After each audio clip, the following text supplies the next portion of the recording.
ચાલો આજે ઘોઘા મહાદેવના મંદિરે સાફ સફાઈ કરવાની છે.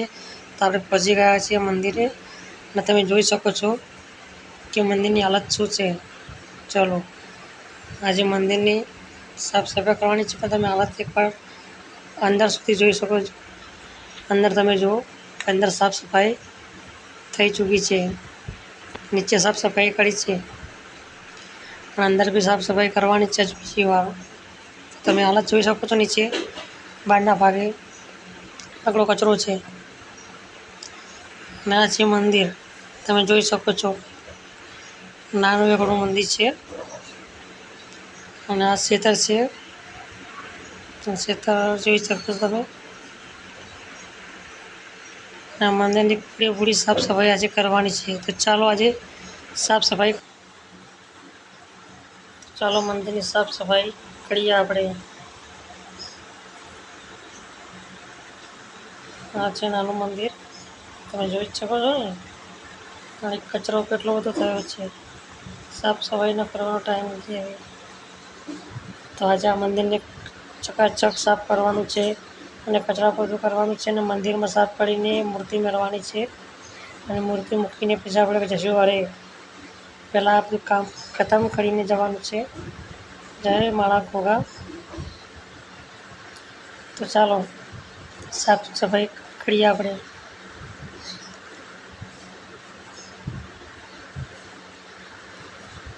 જય ઘોઘા. તમે જોઈ શકો છો કે મસ્ત એક લીમડો છે અને મંદિર નીચે છે.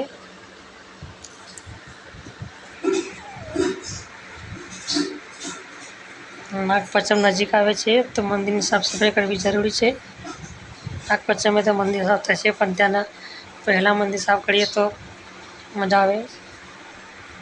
તો ચાલો અંદરના મંદિરનો ભાગ દિવાલ કાળી થઈ ગઈ છે તો સાફ કરીએ. મંદિરના ભાગે ખારાશ થયું છે.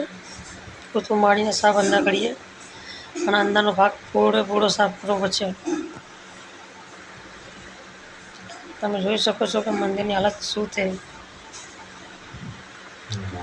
આજે અંદરથી આખું મંદિર સાફ કરવાનું છે અને મૂર્તિ બહાર મૂકી છે અને અંદરથી સાફ કરીને મૂર્તિ અંદર મૂકવાની છે. તો ચાલો આખું મંદિર સાફ કરીએ.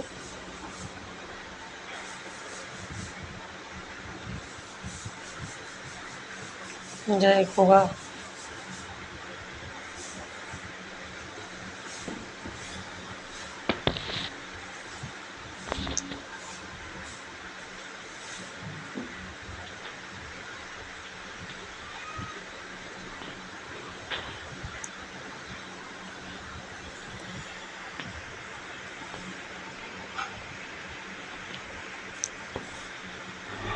ઘણો બધો કચરો છે દિવાલ પર. અગરબત્તીના ધુમાડાથી ખારાશ તો ચોટ્યું છે. એના લીધે દિવાલ ટાળો થોડી કાળી થઈ છે. તો આજે સાફ સફાઈ કરવી જરૂરી છે.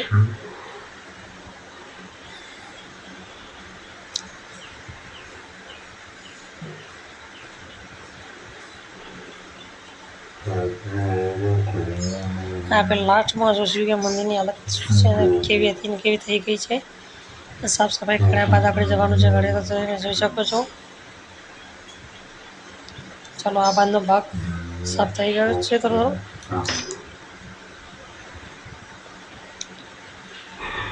હવે આપણે આગળનો ભાગ અંદરથી મંદિર ઘોઘા મહાદેવનું કમ્પ્લીટ સાફ સફાઈ થઈ ગઈ છે અને જેમ હતું તેમ મૂકી દીધું છે. મંદિરનું જે પણ વસ્તુ હતું તેમને તેમ મૂકી દીધું. તમે જોઈ શકો છો કે હવે થોડું મંદિરની સાફ સફાઈ લાગે છે. હજુ બહાર આપણે કચરો જ પડ્યો છે. બહાર પણ કચરો સાફ કરવો પડશે. અંદર સાફ કરીને બહાર ના સાફ કરી કેવું લાગે. મંદિરની સાફ સફાઈ કોઈ માણસ કરે કોઈ માણસ ના કરે એવું છે. ખેતરમાં કોઈ માણસ આવે તો સારો કરે ને કંઈ નહીં એવું છે. તમે જોઈ શકો છો મંદિરની હાલત અને 5 મિનિટમાં આપણે મંદિર સાફ કરી દઈએ છીએ. ચાલો હવે